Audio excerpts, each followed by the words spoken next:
Welcome to the Solar and Wind Offsite PPA Economic Calculator, or SWOPEC, Introduction and Demonstration video. Today I'm going to be covering four main topics. First, briefly covering the purpose and use cases of the tool. Second, diving into how the tool works. Then I'll be diving into the tool itself to do a demonstration. And then fourth, the last section on interpreting price forecasts and results. So first, the purpose and use cases of SWOPEC. So the purpose of this tool is to provide a lifecycle financial analysis of offsite renewable energy physical and virtual PPAs in any RTO or ISO wholesale market. So regional transmission organization or independent system operator. And the key difference with offsite renewable energy PPAs is that they're operating in the hourly wholesale market. So that's why this tool is specifically built to address offsite deals in the wholesale market as opposed to on-site systems that are typically operating in the retail market. The two primary use cases for SWOPEC, the first one is early in the procurement process when someone is evaluating the economic implications of doing an offsite renewable energy deal versus another renewable energy deal like an on-site or rooftop system. So while this tool specifically focuses on offsite deals, you need to have another tool that focuses specifically on on-site systems. So early in the process, when evaluating the economic implications between offsite versus other projects. The second main use case for this tool is later in the procurement process when comparing different offsite PPA RFP bids. So when you've already gone out to RFP and have a couple different contractors with different PPA prices in different markets or operating at different hubs, solar versus wind, things like that, this tool can help compare the economics of different offsite PPA bids. All right, so now diving into how the tool works. It's a little bit nuanced, so I'm going to stick in the presentation mode in PowerPoint for this section before diving into the tool itself in the third section. So at a very high level, there's a couple key inputs, and from those inputs, SWOPEC outputs two main outputs. So there are 6 main inputs. The first one is selecting the renewable resource. Second, the PPA contract terms. Third, which wholesale market the project will be operating in. And then from that, optionally, if the project will be benefiting from the capacity market, if the off-taker will be benefiting from the capacity market. Fifth, the locational marginal price forecast method. So again, LMP stands for locational marginal price, and that's specific to hourly wholesale prices, the price that the project will receive at the specified hub. The sixth input is the site and financial information. And from all of these 6 inputs, SWOPEC will first output economic results, so the overall lifecycle net present value for the project. And second, putting that into relative terms for what the change of this project's impact would be on the city's average electricity price in dollar per megawatt hour. So an overall result and then a relative result as well. There's also some system sizing results. It will estimate the annual renewable generation from this project. And then for physical deals only, it will specify the percentage of the renewable generation that was used for the site versus excess that's sold onto the market. So now I'm going to dive into each of those 6 inputs to help explain more in-depthly how SWOPEC is getting from those 6 inputs to that first economic output. So the user inputs are used to calculate 4 intermediary outputs before then calculating the annual revenue or loss for the project. So diving into the renewable resource, the user would select the resource type, so solar or wind, the resource potential, so the level at which the resource would be operating, and then optionally, instead of just selecting a general resource potential level, the user can also specify location-specific data. And on the PPA contract terms, the project size and megawatts, the PPA price, and if there's any escalation, and the length of the contract. From those two main sections of inputs, it's first going to calculate the hourly renewable generation for that project for every hour over every year over the life of the contract. And then simply the PPA contract terms is just specifying what the price will be and for how long that price will be paid.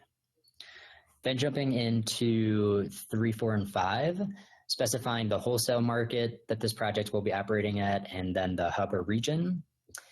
If the off-taker will be using the capacity market and generating revenue from that, specifying the clearing price that the off-taker will be receiving, and the capacity of the project that would be qualified to bid into the capacity market. But again, that's optional. And then the locational marginal price forecast method. So which base year of hourly prices, of historical hourly prices, would the user like to use, and then which forecast method would be used to forecast out over the contract life. So from those inputs, SWOPEC will be estimating the hourly locational marginal price for every hour over every year of the contract at that hub or region within the RTO or ISO. And the last main section here is site and financials. So the site load, hourly site load is specified for physical deals, and for virtual, just the annual site load is necessary. And then current purchase method and the discount rate of the off-taker. So for physical deals only, that would, again, would need hourly site load, and I'll get into why that's necessary in a second. And also just a quick note, I forgot to mention that the capacity market, in this example, since it's optional, I'm not going to dive into it into too much detail. So that's why the capacity market isn't integrated into the annual cost or revenue in this example. But from these 4 intermediary outputs, the annual revenue or loss is then calculated. So I'm going to break that down for physical and virtual deals. So for a virtual PPA, the annual revenue or loss is equal to the hourly energy value minus the hourly energy costs. So for the hourly energy value, that's for every hour, the renewable generation that the system is generating multiplied by the hourly locational marginal price that you would be receiving. So that's the hourly value of the renewable energy project. And the hourly energy costs are the same hourly renewable generation multiplied by the PPA price. So that's the cost that you're paying at every hour. And from that, over every hour of the year for virtual PPA, SWOPEC then determines what the annual revenue or loss would be. For a physical deal, it's different because with physical PPAs, you have to factor also in the hourly site load. So in this scenario, it's actually calculated a little bit differently. So it's the business as usual scenario costs minus the PPA scenario costs. So business as usual is pretty straightforward. It's just the current purchase method that you're using for all of the hourly site load. So if that's on the wholesale market or with a retailer, it's just calculating what the business as usual scenario cost would be based on your load and current purchase method. And then for the PPA scenario costs, it's going to factor in all 4 of these intermediary outputs. And I'm going to dive into kind of the specific equation for that momentarily before diving into the demo itself. So diving into the actual equations for how this is working, to break it down just a little bit more specifically before diving into the demo in a second. Again, for a virtual PPA, it's the hourly energy value. So renewable generation times the locational marginal price, that's the value, minus the hourly energy cost. So the renewable generation times the PPA price. And that's done every hour over the course of the year times the number of years in the contract. So 8,760 hours in a year. SWOPEC is calculating that every hour of the year. For physical deals, it's a little bit more nuanced, so that's why I wanted to break it down into an equation form. Again, that business as usual scenario is just the site load times the locational marginal price. If the off-taker is currently operating on the wholesale market, but if they're currently using a retailer, that would be the site load times the retail electricity price. So that business as usual scenario minus the PPA scenario. So with the physical PPA, that PPA scenario is first the PPA energy costs. So again, that renewable generation times PPA price every hour, plus the balancing cost. So the site load minus the renewable generation every hour, and that difference in energy from site load minus the renewable generation multiplied by the locational marginal price, because that balance, that difference in energy is still going to have to be procured from the wholesale market. So that's the PPA scenario. And again, this is done over every hour of the year, over all 8,760 hours over all of the contract years. All right, so now after diving into kind of the details on how the tool is working, I wanted to demo the tool itself. So I'm going to exit out of this presentation and open up the tool itself. So this is the model overview. This is a lot of what I just went through in presentation mode, since it's just so it was a little bit easier to comprehend. So I won't spend too much time on this, just noting that this overview page speaks to that purpose, how it's used and how it works that I just spoke to. And then the how to interpret results is what I'll cover in the last section of the presentation. Okay, so this first green tab, there's 4 green tabs. The first one is where most of the user inputs are selected. So going sequentially down, the first thing to select is the resource type. So whether it's a solar or wind project. If we select solar, this map on the right will update automatically. And from that, well, first we'll select for solar, whether it's a one-axis tracker or a fixed tilt system. So in this example, I'm just going to assume that it's a one-axis tracker system. And the second thing in the renewable resource section is the resource potential. So this is where we'll be looking at this map over here to see, depending on where the project is, what range in solar resource potential can we expect. So for this example, I'm just going to assume that this project is in Springfield, Illinois. So that's in the kind of mid to southern part of Illinois. So in this example, that would be 4.5 to 5 kilowatt hours per meter square per day. So that's what I would select in the resource potential section. And what that's doing then is generating a typical hourly profile from that resource potential.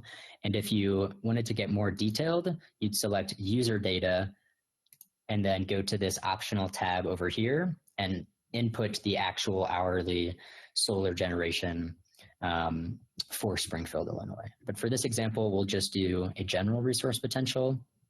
And the second section is on the contract terms. So the size of the system and the PPA price. If you're early on in the process and don't have these RFP bids back to enter in specific PPA prices, we've noted a website here, level10energy.com, that lists typical PPA ranges in each RTO or ISO. So quickly just showing that website, which is here, and the actual level 10 Q4 for 2019 PPA prices for wind and solar. So again, if we're assuming in Springfield, Missouri, or Springfield, Illinois, that's in MISO, and the 10th percentile price for solar PPA prices is $28.50 per megawatt hour. And it gives a range based on system size and in each market as well. But for this example, we will use that number to kind of just guide our thinking in an estimated PPA price in the beginning here. So we leave that at $30 per megawatt hour. And then The price escalation rate is whether there's an escalator on the PPA. For this example, we'll assume that it's just a fixed price over the life of the contract and a 20-year contract, although the user can select anywhere from 10 to 30 years for the PPA length. The project start year is when the system will actually be interconnected and sending power into the RTO or ISO, and that's when this tool will start calculating the hourly generation and cost and locational marginal price. The next thing is the wholesale market. So Springfield, Illinois is in MISO. So there's a map over here in column G that helps you see where in the US your system would be and which RTO or ISO the project falls in. And just a reminder that for this tool, for physical and virtual offsite PPAs, the project would have to be located in one of these organized wholesale markets. So for this example, we will use MISO. We'll go over and select MISO. And then the second thing that we'll have to do is select the region or hub that this project would be bidding into. So we'll go over all the way to the far right, and this graph over here will specify which hub we're looking at. So the Illinois hub is what we would select. So we'd go back in MISO and select Illinois hub. But for example, just quickly, if it was, let's say, in California ISO, then we would select which region the project would be in California ISO. But for this example, we'll stick with MISO and the Illinois hub for MISO. Now moving on to this optional section on wholesale capacity market. So again, most off-takers for offsite PPA deals will not be receiving the revenue from the capacity market. Most of the time, the developer will bid the project into the capacity market if there is one available, take that revenue and just lower the PPA price. But in some instances, we have seen deals where the off-taker wants the revenue from the capacity market. So if you did, you would select yes, and then the cells would automatically generate the average clearing prices in the summer and winter for that RTO or ISO based on an average from 2016 to 2018. But the user can also specify their estimated clearing price that they would want to assume for their project going forward. And just a note that if the cells say NA or not applicable, that indicates that the market does not value capacity. So in ERCOT and Southwest Power Pool, those RTO and ISOs do not put a value to capacity for off-takers. So for those systems, those would not have clearing prices. The second part is the estimated change in capacity prices. So how much does the user think that these prices, this 2016 to 2018 price, will change over the course of the contract? A 0% default just assumes that those clearing prices will stay the same over 20 years. And this last section speaks to how much of the renewable energy system's capacity will be bid into the capacity market. So just as an example for this 50 megawatt project, let's just say that in MISO, during the hours that the system would have to generate for qualified capacity, that MISO would allow you to bid in up to 30 megawatts for this 50 megawatt system based on submitted hourly data for this renewable system. So the cell here in C19 is how much of that 30 megawatts would you like to bid into the market as your maximum qualified capacity. So the 100% default assumes that you are going to bid as much capacity into the capacity market as you're allowed through your maximum qualified capacity. And the last part here is the length of bidding into the capacity market. So that's typically going to be the same as the contract length for the PPA contract as well. Okay, and now moving on to the fifth section, electricity price forecast method. And the first main user input is the base year prices. So which year's historical hourly prices for that Illinois hub in MISO would you like to use to forecast out future hourly prices? The default is a blended average from 2017 to 2019. So the historical hourly prices at that hub from 2017 to 2019, but you could also select one of those years as well to be the base year.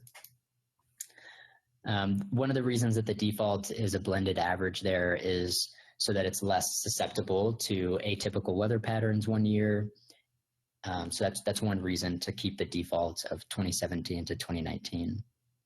And then there are three main price forecast methods, and I'll get into a little bit more on how to interpret these in the last section of this demo. But out of the three price forecast methods, the first one is simply a percent price change. So applying a percent change in prices to those base year historical prices over the length of the contract. So by assuming the default of 0%, that's just going to keep that 2017 to 2019, those hourly prices constant over the 20-year contract length. But those can be changed according to what the user would like. The second method is using future natural gas prices to predict what might happen to the locational marginal price at that hub. Because as I'll get to later, typically natural gas is the marginal fuel used at a lot of these hubs and regions. So using future natural gas prices is one way to help predict future LMP prices. And this R² value that's listed here is the historical correlation between locational marginal prices and natural gas at that hub, so at the Illinois hub in MISO. So for this example, we will have that as an option, method number 2. The third method is if the user has access to a third-party forecast. So while these are typically a little bit more expensive, some developers might include a third-party price forecast for the hub that the project would be bidding into as part of their RFP bid. But for this example, we're going to assume that we do not have access to a third-party forecast. Okay, now onto the last section of site usage and financials. The first user input is the annual increase or decrease in site electricity usage. And this is only used in the physical PPA evaluation to estimate what the hourly site load will be over the course of the next 20 years of this contract. So a 0% default assumes that the user input hourly site load will stay the same over the course of the contract. The second user input in this section is the nominal discount rate. So this is going to be pretty organizational specific. The default 4% value is just a default based on typical city infrastructure projects that we've seen. And then this selection here on how do you currently purchase energy for the associated site is used in both the physical and virtual calculations.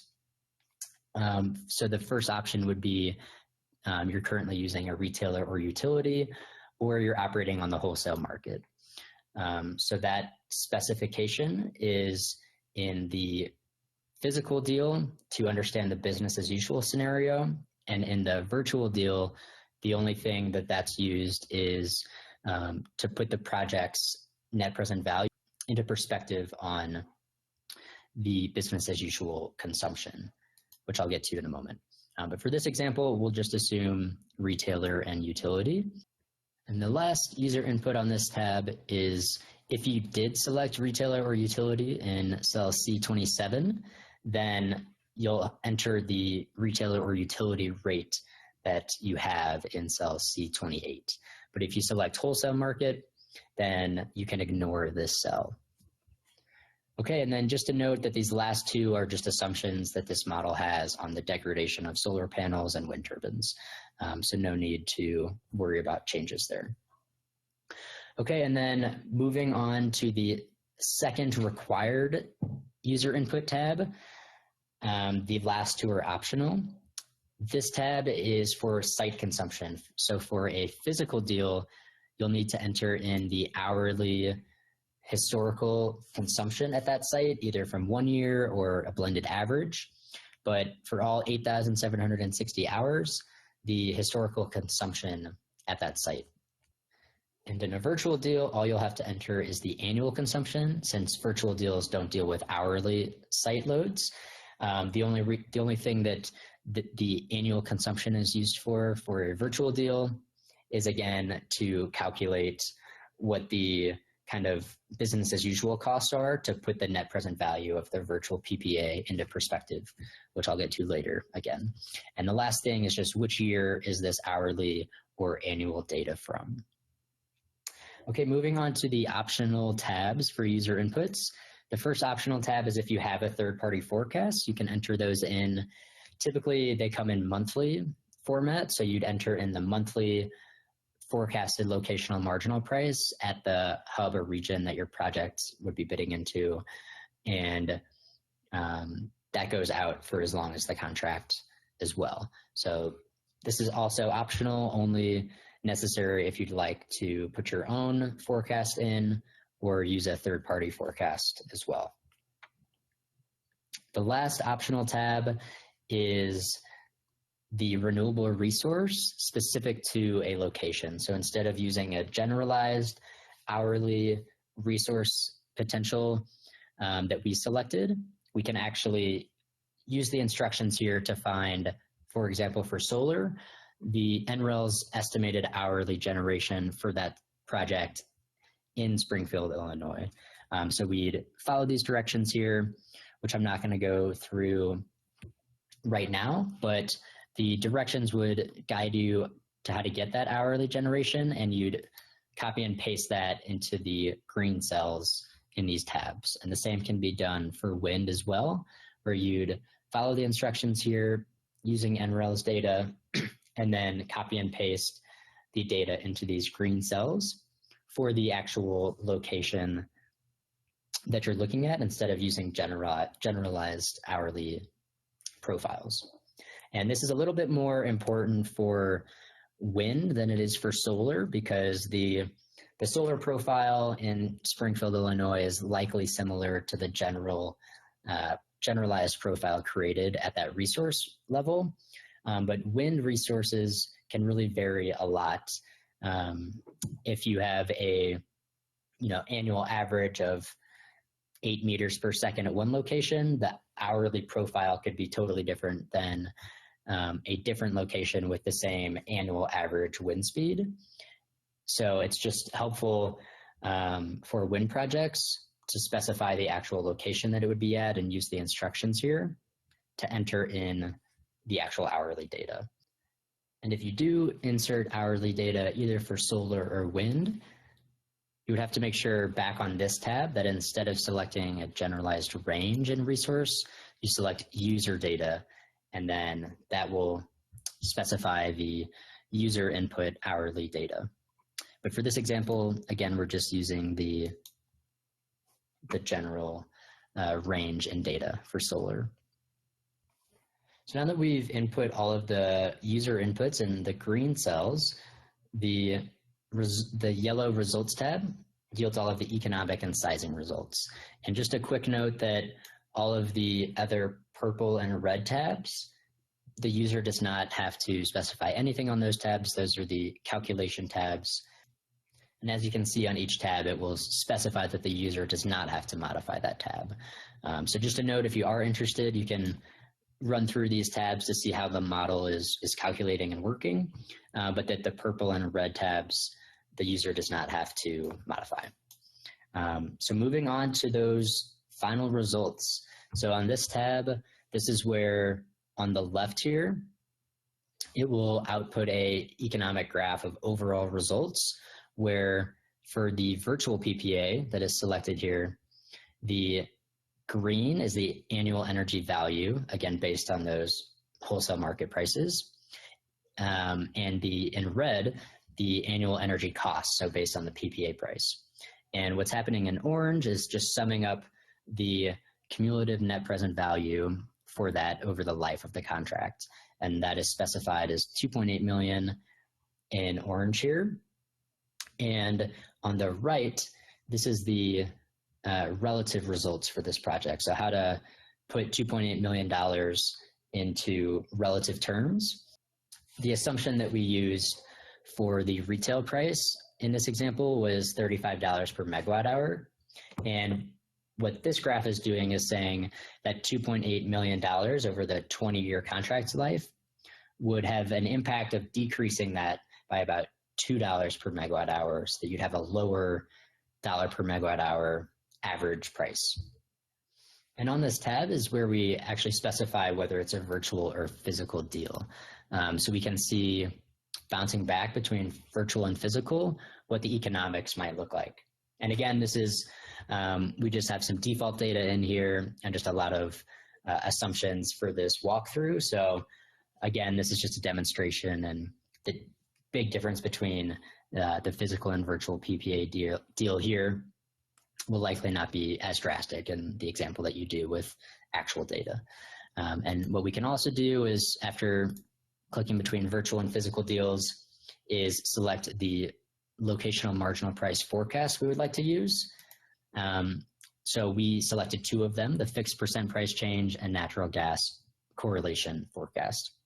So we can select a different forecast method and see the impact that that has, both in overall results in the net present value and also the relative dollar per megawatt hour change from business as usual. And I'll get into a little bit more on how to interpret these results in the fourth section here, because there's a lot to interpret.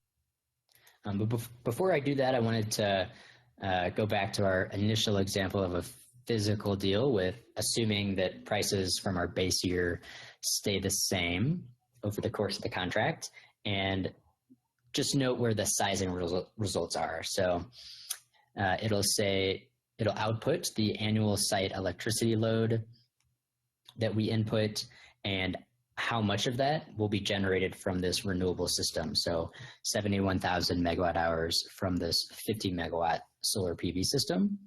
And what's helpful for physical deals is knowing how much of that was used for the site's load versus sold onto the wholesale market. And also how much is purchased just business as usual.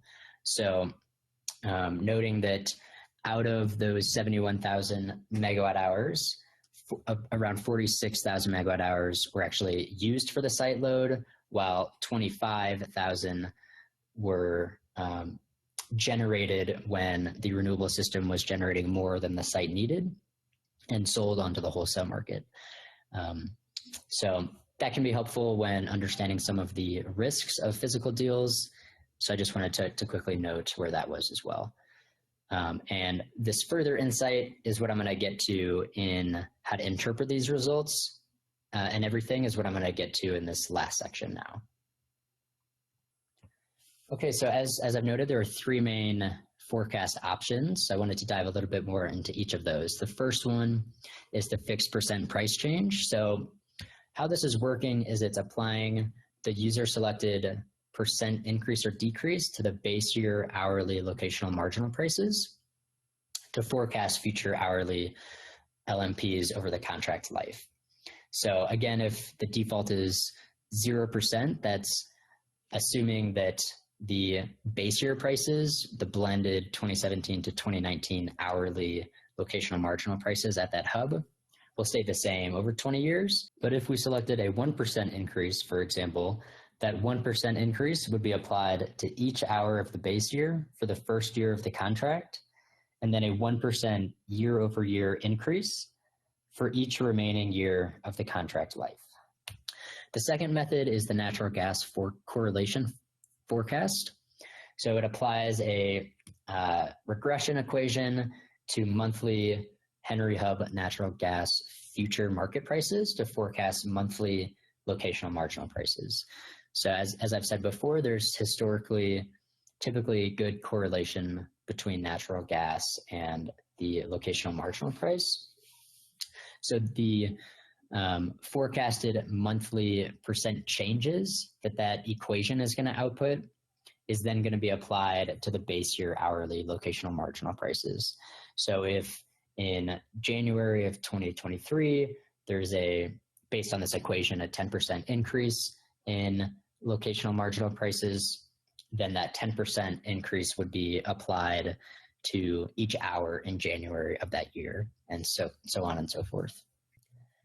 Moving on to the third forecast is the third-party forecast. So those monthly forecasts that you might receive from a third party would then calculate monthly percent changes from the base year.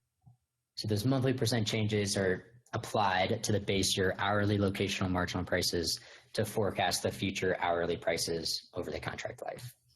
And I wanted to jump into each of these three just to provide a little bit more insight, because I think it might be helpful. With the first forecast method, the fixed percent price change method, one important thing to note is that forecasting wholesale locational marginal prices is not the same as forecasting commercial electricity rates. I have an example here showing historical annual commercial electricity price averages over the last nearly 2 decades for a few different states in MISO.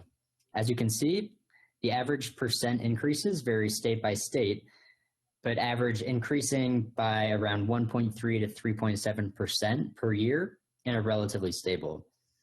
But on the other hand, as you can see in the graph on the right, in MISO on the wholesale market, the historical average locational marginal prices are highly volatile and not correlated to historical commercial prices. So while with a behind-the-meter on-site system, you might be using those commercial historical rates to inform your commercial price forecast, for an off-site system operating the wholesale market, you would not want to look at historical commercial rates and instead want to look at the ISO's historical locational marginal prices to inform your forecast assumption. So the takeaway here really being not to apply historical commercial price changes when predicting future wholesale prices.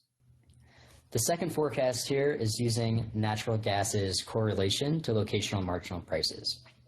So historically, natural gas has been correlated to locational marginal prices, and thus gas price forecasts may help predict future locational marginal prices.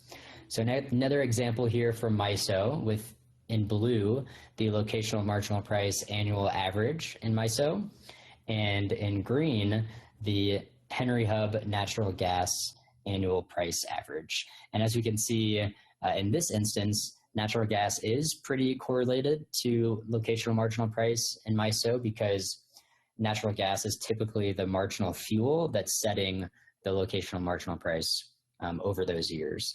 So the R squared value, or the percent of historical locational marginal prices that can be explained by natural gas, is 0.92, so 92% could be explained by historical natural gas prices.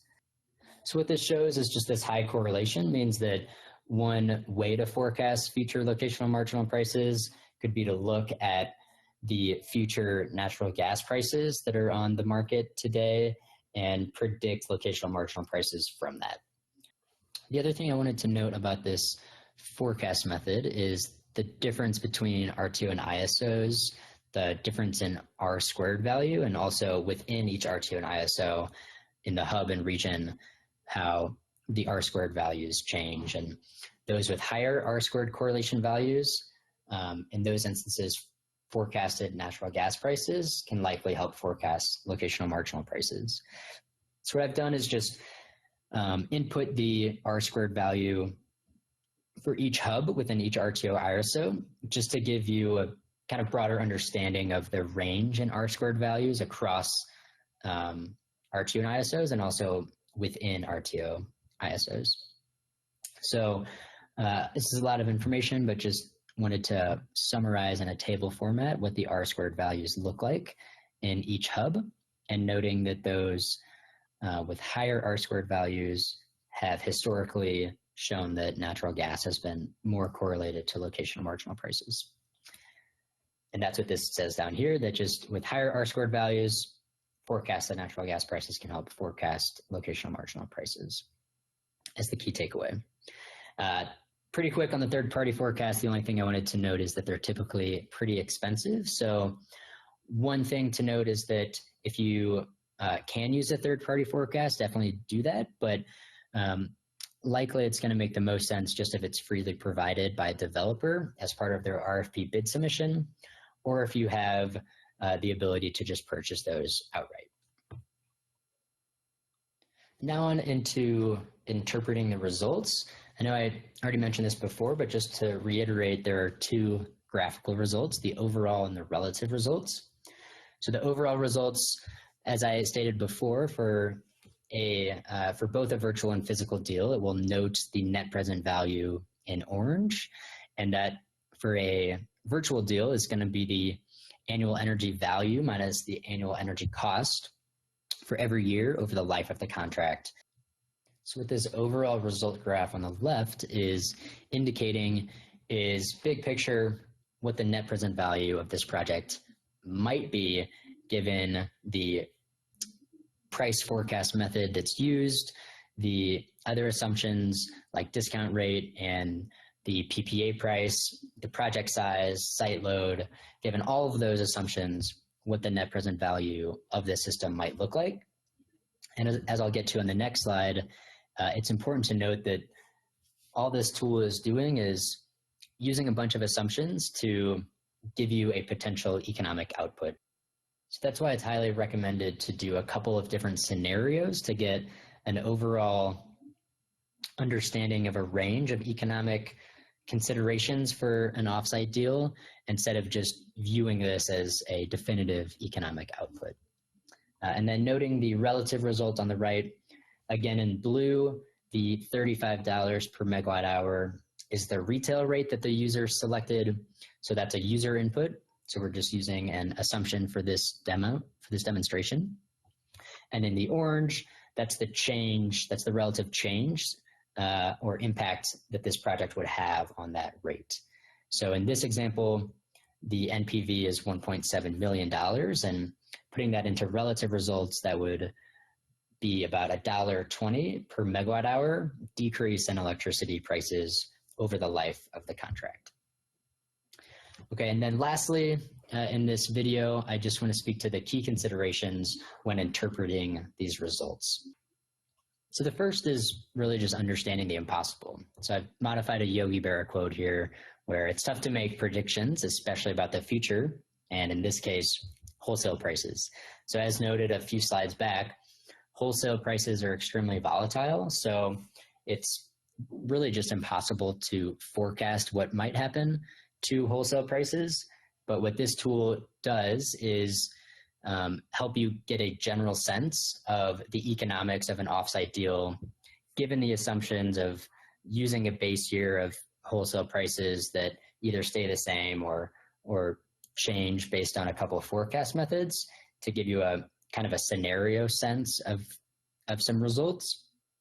But just understanding the difficulty in predicting wholesale prices, and that this tool really is just one way to try to do that. All right, and the second is adjusting key inputs. So we'd recommend to perform various scenarios with ranges for key inputs like PPA price, if that's not already known, discount rate, the forecast method used, etc. Because these various scenarios can help you first understand just a range of economic implications instead of just looking at one definitive number. And second, to understand the impact of each assumption, because this tool is really all about the key assumptions and user input assumptions in the file. So being able to understand the impact of each assumption can help you convey that message.